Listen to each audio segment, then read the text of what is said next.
Hey, everybody, welcome back. It is Saturday morning, Multifamily Unplugged, and I am glad that you're here today.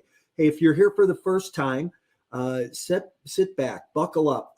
You're in for a treat this morning. My guest today, I'm super excited about Neil Bawa with Grow Capitus, Multifamily University. All things about real estate. Neil's going to join us. We're going to talk about markets. We're going to talk about investment strategies. Let me bring Neil in real quick. Hey, Neil, good morning. Good morning. Good morning. Thanks for having me on. Hey, thanks for being here. I appreciate it.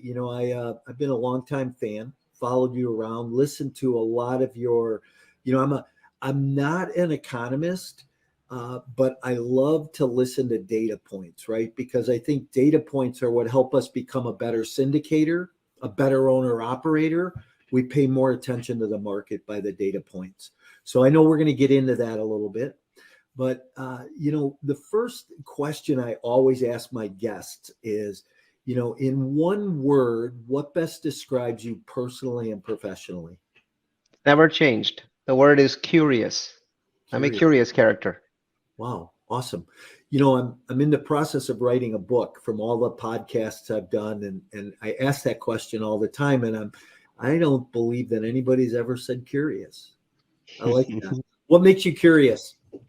I'm interested in knowing how things work. I'm interested in knowing how people think, how they behave rationally, and mostly how they behave irrationally, what their intentions are, and what they actually achieve, which usually is counterproductive to their intentions. And I try to apply that curiosity to all things, and I try to use numbers to gauge to gauge what people are capable of and what they actually achieve. I try to break it down into numbers. Everything, if you saw the Matrix, right? That's the way I see the world. There's a bunch of numbers. I'm reading them, and they're telling me things. Interesting.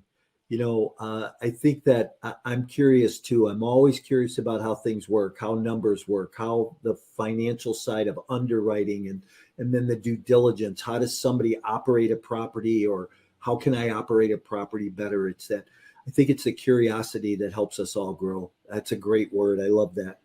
So, Neil, could you, tell us a little bit of background about yourself Sure. and, where you came from and how you got to where you're at doing what you're doing now?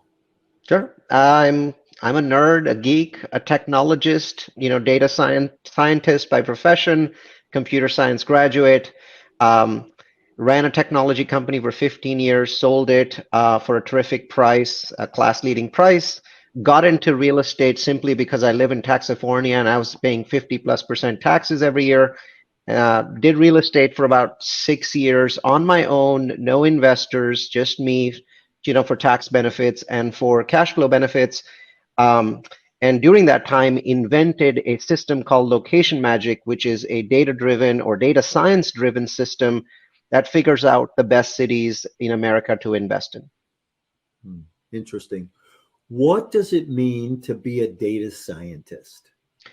I think fundamentally, the title applies to anyone that, when making decisions, figures out what data helps me make a better decision, then brings that data together, makes that effort, and then is continuously looking at the decisions that they've made by bringing in more data to see if that decision was right or if it should be changed or completely thrown away, and you start from scratch. If you do those things, you're an amateur data scientist. Hmm. So here's what you just said that really sparked a chord for me. In when I underwrite and I put, I always look at it like there's three ghosts, right? We have, if you ever watch the Christmas Carol, you've got the ghost of the past, the present, and the future, and we have to look at that when we're underwriting, when we're taking all this data, financial information that a seller provides, we put it in our underwriting tool. Then we see how we can perform. And then we have to take a look at those metrics. What levers can we pull to see if under pressure we can stress that deal so it still performs? If rents don't go up or occupancy drops or we have to hold it longer or shorter, how does that all perform? And I think that's there's a lot of data built into that stuff. There is, but I think that the industry in general does a good job with the ghost of past, present, and future. I think that there's just not enough discussion on the ghost above all three of these ghosts, and that ghost is macroeconomics. So starting 2008, it is my core belief, and this is what my data says, macroeconomics is driving all profit or lack thereof in real estate. It's not us. We're players in the game, and we make tactical moves that lead to more profit or less profit, but the big numbers, the big dollars, the big zeros, they're all coming from macroeconomics. Someone outside, the ghost above, is playing a big game, and we're all characters in that game without realizing that we are. So my fundamental belief is macroeconomics is much more important in business today, any kind of business, but especially in real estate, especially in fixed assets, than people give it credit for. And I believe, and I'm running some experiments on this using my own money, that it's possible that macroeconomics is more than 80% of all success, all dollars of profit in real estate at this point. 80. So say that again. 80% is what? 80% of all profit being generated in real estate in the last 10 years is simply tied to things that have nothing to do with properties and even nothing to do with markets. It has everything to do with macroeconomics, the understanding of what's happening in the larger economy, both inside and outside the US, is actually driving most of our profits. In the future years, it's going to drive our lack of profits. So how do you mitigate in that environment, right? Because there's a lot of people that are owner operators that think they're brilliant, and because they've raised rents higher than their expectations, because they've short-sighted cap rates, because they got a certain debt rate in place. How do you what you're saying is completely the opposite of that, right? So Yeah. you're saying it's not the operator, that it's the economic condition of our world. That's what data shows me. I think, what I'm finding is, before we continue, let me take 60 seconds to tell you about Multifamily University. Are you ready to take your real estate investing to the next level? Look no further than Multifamily University. Our comprehensive resources, including guest podcast appearances, educational webinars, the Real Estate Trends Toolkit, and the Location Magic course, are all designed to make smart investing easy and accessible. Plus, with no subscriptions, no upsells, you can trust that we're always looking out for your best interests. But don't take our word for it.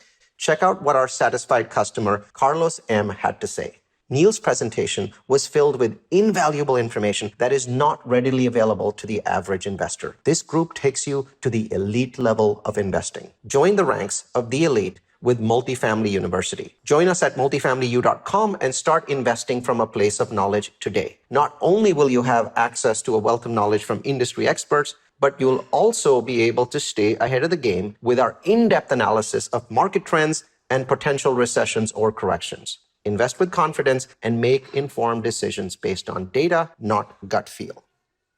Don't miss out. Visit us at multifamilyu.com today, or click the link in the description below. And now, back to the content.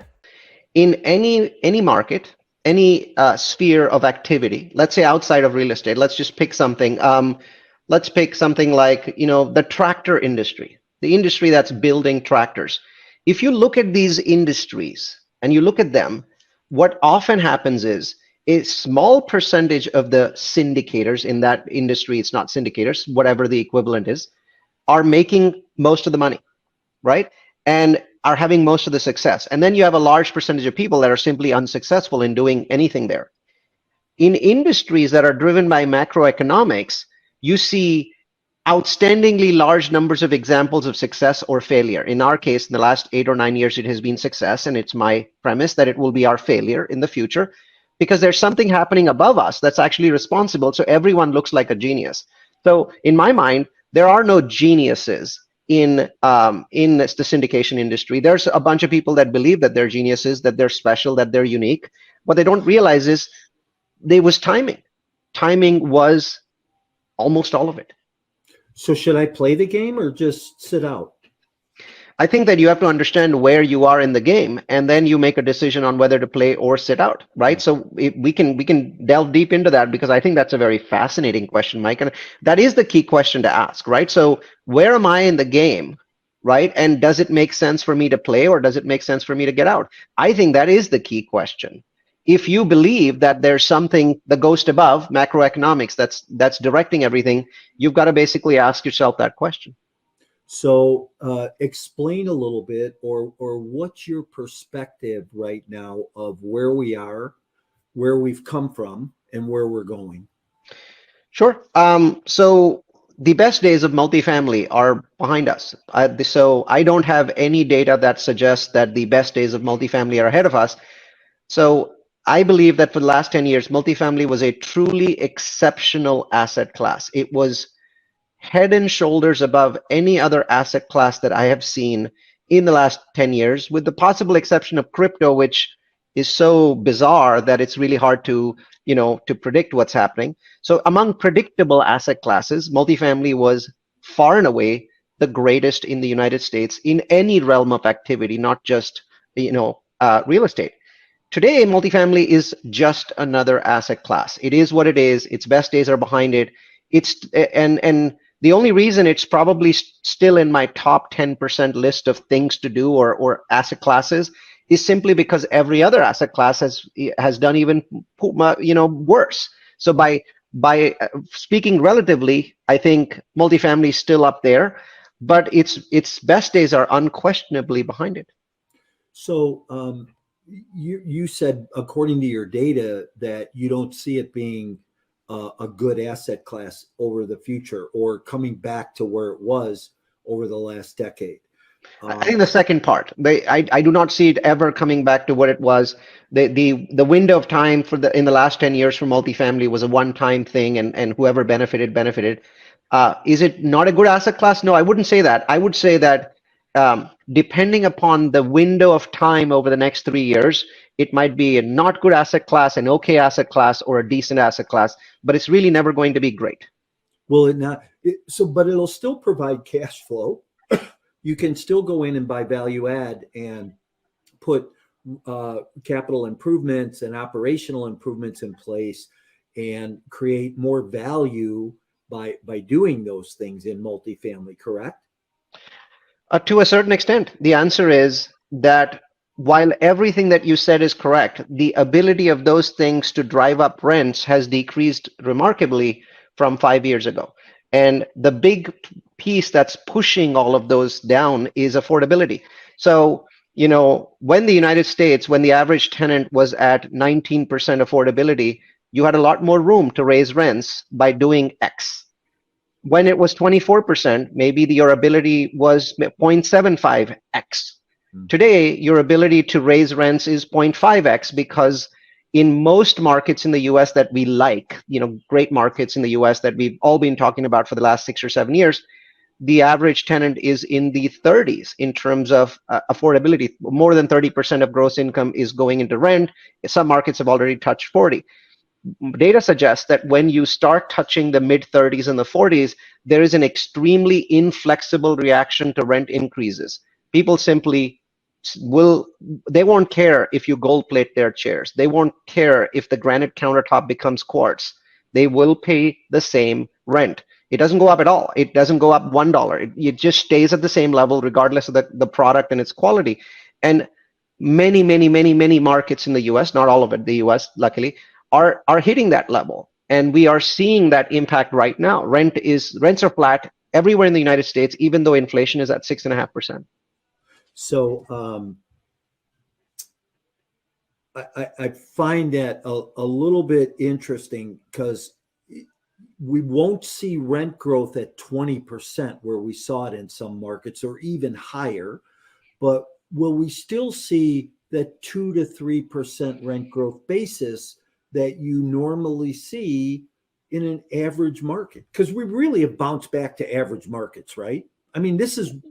Well, currently we're not an average market. I think currently is a horrible market, but I think that we certainly have the possibility. So I'll agree with you. I'll say, Mike, yes, you're right. we have the possibility of fairly quickly getting back to that average market, the pre-2019 marketplace. But here's the part that I don't agree on. So multifamily isn't an outstanding asset class because it tracks with inflation. What happened over the last 10 years is multifamily tracked much higher than inflation. Inflation was actually pretty darn low in the US, except for the last 15 months. It's been very low. The Fed wants inflation to be at 2%, and the average inflation over the last 10 years has been 1.4%. 1.4% is pretty outstanding. And during that time, rent growth in the US was close to 6%.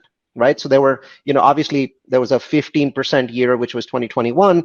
And then there were many years that were 6 or 7 or 8. So the average comes out to about 6%. So this magic of multifamily that we're all used to was multifamily producing 6% rent growth in a inflation environment that's under 1.5%. Essentially, multifamily was 3 or 4 times inflation. So today, I believe that going forward, multifamily is likely to track with inflation. What that means is if you have 4% inflation, you get 4% multifamily. If you have 6% inflation, you get 6% multifamily. And in that environment, we will struggle to generate cash flow unless, and there's one very important unless, interest rates come back down well below 4%. In an environment where interest rates are in the 5s or in the 6s, if multifamily simply tracks inflation, cash flow is poor. I can spend 15 minutes on an Excel spreadsheet and demonstrate that. So the kind of cash flow that we've all come to know, love, and enjoy, and the kind of cap rates that we've come to know, love, and enjoy are not coming back. Now, the news is actually better on the cap rate side, for the simple reason that there aren't a lot of other asset classes that people can put money into. So I have complete belief, by the way, that when interest rates normalize, right? So normalize it, and we can define what normal means. You would see a cap rate reversion. We've seen a rapid increase in cap rates in the last 5 or 6 months, and in certain kinds of assets, especially Class C assets, have bounced up a lot. They're going for 5.3 cap, where just 15 months ago they were going for 4 cap. So there's been a significant adjustment there, and even Class A assets maybe 0.75 cap so far. So that very rapid change in cap rate that we've seen is likely to compress again when we get to a more normalized interest rate environment. So on the cap rate side, I feel more bullish. But on the rent side, I can tell you this, it's highly unlikely. Once you get above 35% affordability, it's extremely unlikely that rents are going to be in excess of inflation. And if rents are just tracking inflation, keep in mind your salaries are increasing, your expenses are increasing. It's not as sexy a situation as we've lived with for the last decade. Okay, so let's back up just a little bit and kind of bring this down to a level that some of my listeners can understand. Okay, so first thing I'd like you to do is explain what inflation is and where it's at today. Inflation is simply a tax on savers. Inflation is a deliberately designed mechanism designed by the banking system to dilute the value of your dollars. So it's designed to be at 2% so the government can inflate its debt away. So the government can basically keep adding on more debt as long as inflation reduces the value of the dollar. The reason it doesn't blow up worldwide is every other country is doing the same thing and generally doing a worse job of it than the US is.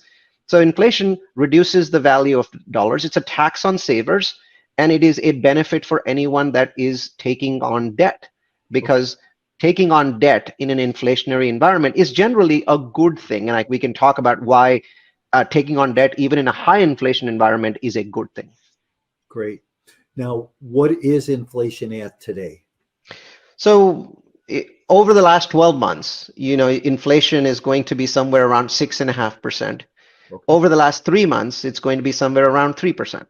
So, you got to look at whether you want to look at the 3-month number or the 12-month number. I pretty much discount the last 12 months simply because you look in the last 12 months, if that time has been normalized.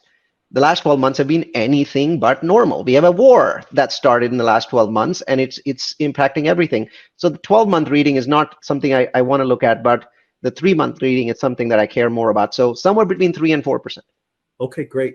So, I remember years ago, I had a retail store in the northwest suburbs of Chicago, and we sold hot tubs and swimming pools. And guy down the street was a printer, and you'd go in, and he had a big button on his shirt that he wore. It said normal, or it said what is normal upside down on the button.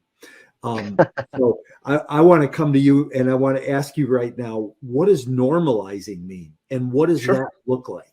Sure. So the Federal Reserve, it currently has its internal rate called the Fed funds rate at 4.75%. So it went up last month to 4.75%. Normal, and the Fed's definition is most important. We are all servants of the Fed when it comes to real estate. The Fed's definition of normal currently is a Fed funds rate that is between 2 and 2.25%. So that is what they call baseline. Now, what does that baseline really mean? It simply means this: a rate at which the Fed neither helps nor hurts the economy. It is the equilibrium rate at which the Fed is not speeding up the economy, but it's not slowing it down either. The economy is functioning normally, and that's that rate. So 2 to 2.5, 2 to 2.25. And the Fed wants to get back to that point where it's not hurting or helping the economy. And it almost never gets to that point, just so you know. It's either below it because it needs to help the economy, or it's above it because it needs to slow it. So currently the Fed is 2.5 points above it. 2.5 doesn't sound like a lot, but it is an enormous weight on the economy. So that, just a 1 point increase is the weight on the economy. 2.5% is a massive, elephant sitting on top of the economy, forcing it down. So our goal, the Fed's goal, is to normalize the economy and get back to that rate. I estimate it'll take them almost 2 years to get back to that rate, or a little more than 2 years to get back to that rate. And they may never get back to it if inflation is sticky. Sticky. Interesting. I remember when I first went into real estate, and I've been in real estate about 30 years, but it was, low double digits when I went into real estate, the interest rate. And then they carefully came down. They were 8, 6, 5%. And I remember everybody used to say, oh, when my parents bought a house, they bought a house at 3%. And then, again, here, our interest rates got all the way down to that. You could have got a 30-year fixed at 2.75. And now they're going back up again, and everybody is freaking out. Should people be freaking out?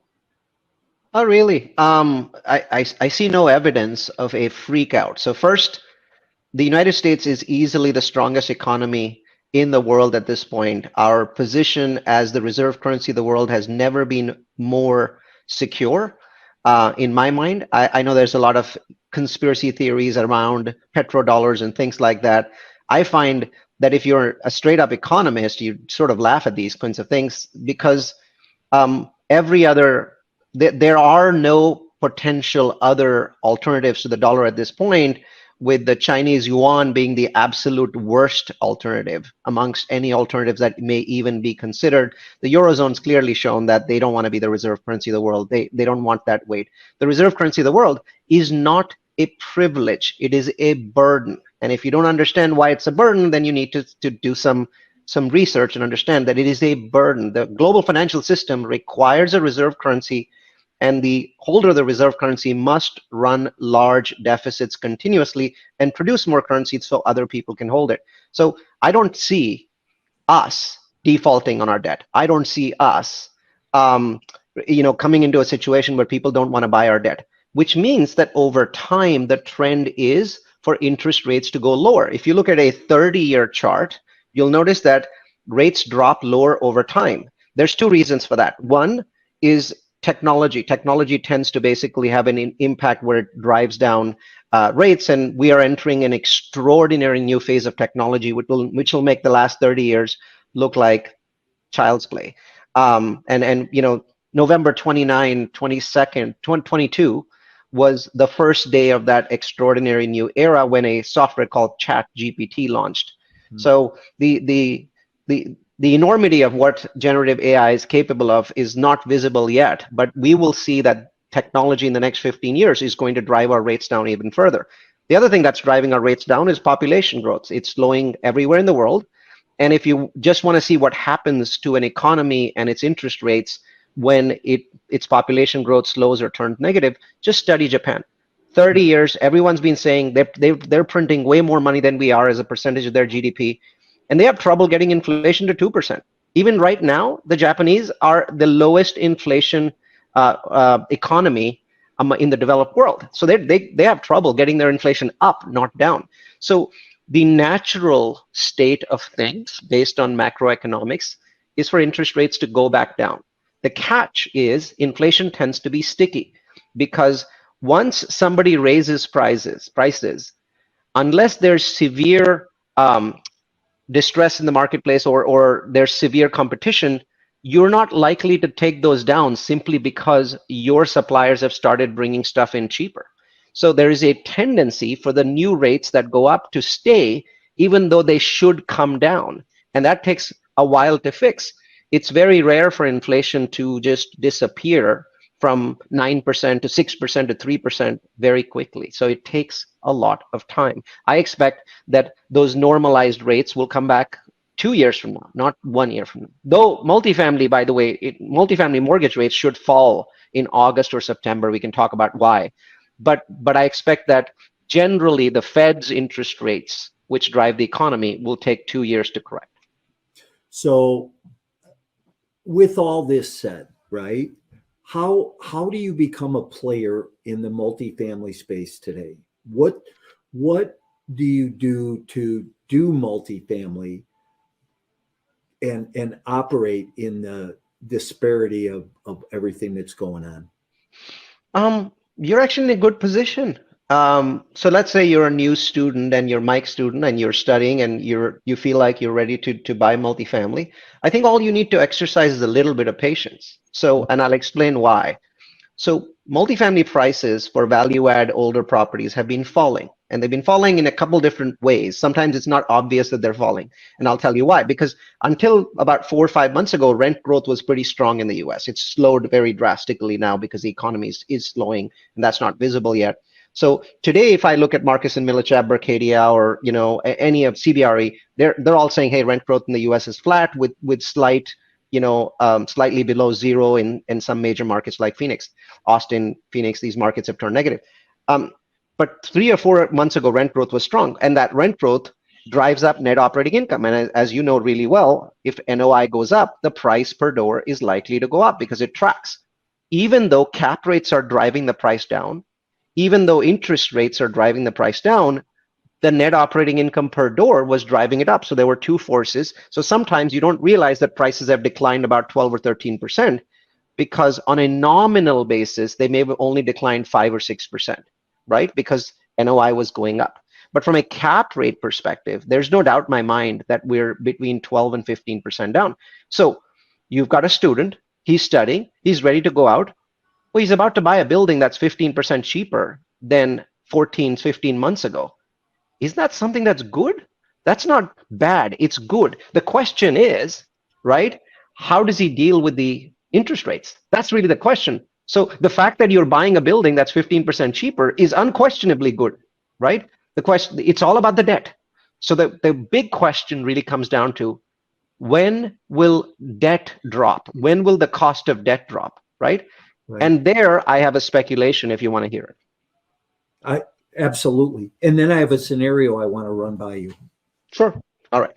So there's two kinds of debt. There's fixed debt and there's floating debt or adjusting debt, right? No syndicator really ever wants to do fixed debt. There are scenarios where there's an exception, but most of the time, fixed debt locks you in. People who had fixed debt in 2007, 2008, 2009 got locked into 9, 10, 11-year projects and were not liquid for a long time because once you get fixed debt, you have a very large prepayment in case you want to sell your property. So you're basically in for 7 years. It's very hard to get out in less than 7. There are scenarios, but I don't believe that people who get fixed debt today are going to get out in less than 7 years. What happened before is not going to happen again. So then the alternative is floating debt. Well, here's the part about floating debt that most people, even in multifamily, don't fully understand.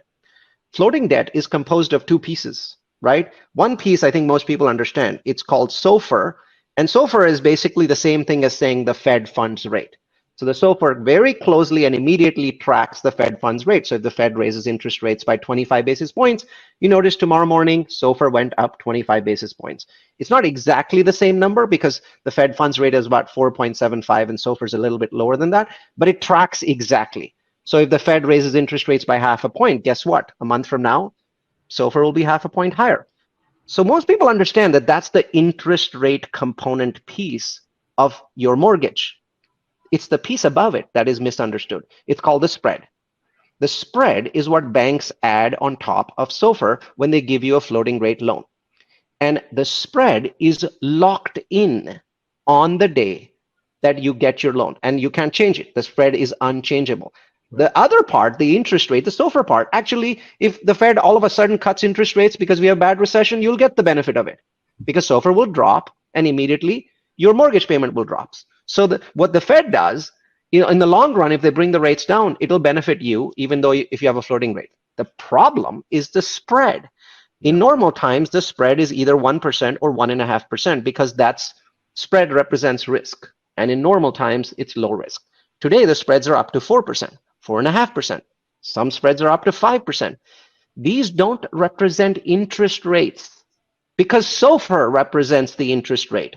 The spread simply represents uncertainty and risk. Uncertainty and risk. Normal times, 1 to 1.5. Right now, 4.5 to 5. Now, it's absolutely proven many, many times over that the moment the uncertainty stops, the spread collapses. It doesn't require interest rates to go down. It doesn't require a recession. It simply requires the Fed to stop raising. Because the reason why the spread is so outrageous right now, ridiculously outrageous, is because nobody knows when the Fed will stop. So they're basically picking their worst case scenario, which is what banks are famous for doing, picking the worst case scenario and applying it, right? The worst case scenario has the Fed going all the way to 6.5%, 7%, which is highly unlikely, but that's what the spread is based on. The moment the Fed says, we've raised it to 5 or 5.25, 5.5, who knows, and they say, okay, I think we're good now. We're just going to sit on it for 6 months. We have this huge weight. It's still sitting on the economy. Remember, any number higher than 2.25 is a huge weight on the economy. We're going to sit on it. The moment that happens, the spread collapses. And my belief is the Fed will stop either in June or in July. So there's a meeting in March, they'll raise by 1/4 point. There's a meeting in May, they'll raise by 1/4 point. And I think they'll also raise by 1/4 point in June now that we have some very strong economic data. So the Fed stops in June, maybe they stop in July, worst case. The moment that happens, within 30 days, you should see the spreads collapse. The moment the spreads collapse, multifamily becomes a liquid asset class. Currently, anyone who thinks that multifamily is a liquid asset class is joking. There is absolutely zero cash flow at this point because any building that you write right now that somebody's actually willing to sell to you, you need to make some very bullish assumptions to think that you get cash flow. But the moment the spread collapses, you get cash flow and you still get the 15% discount. That's the opportunity for Mike's student. As long as they're willing to be in contract in July with a long ability to stay in contract for months and months and months and wait for the spread to collapse. Interesting. Okay, so I have a deal right now in Tulsa, which is a pretty decent market. Looks like it's going to be one of the better markets moving forward. No doubt, no doubt. Tulsa is a very strong market for the future. 277 units, 5 property portfolio, Class C product. I can assume all 5 mortgages at 3.5% interest rate. My cap rate going in is about 5.2, I believe. Mm-hmm. Good deal, bad deal? Amazing deal. Buy it immediately. Yeah, I agree. You picked a good market, and Tulsa is not traditionally known to be a great market because it doesn't gain a lot of population. Oklahoma City tends to gain more population, but it has been showing up on our charts repeatedly. In fact, I did a presentation, 2,600 people watched it in late January, and I must have mentioned the word Tulsa 7 or 8 times in that presentation. Yep. I think that I remember being on that presentation and seeing Tulsa come up after we had already been in LOI on this thing going, man, I love this. So, and I think those markets go back and forth between Oklahoma City and Tulsa anyhow, as one better than the other, but Tulsa's really poised for the next year.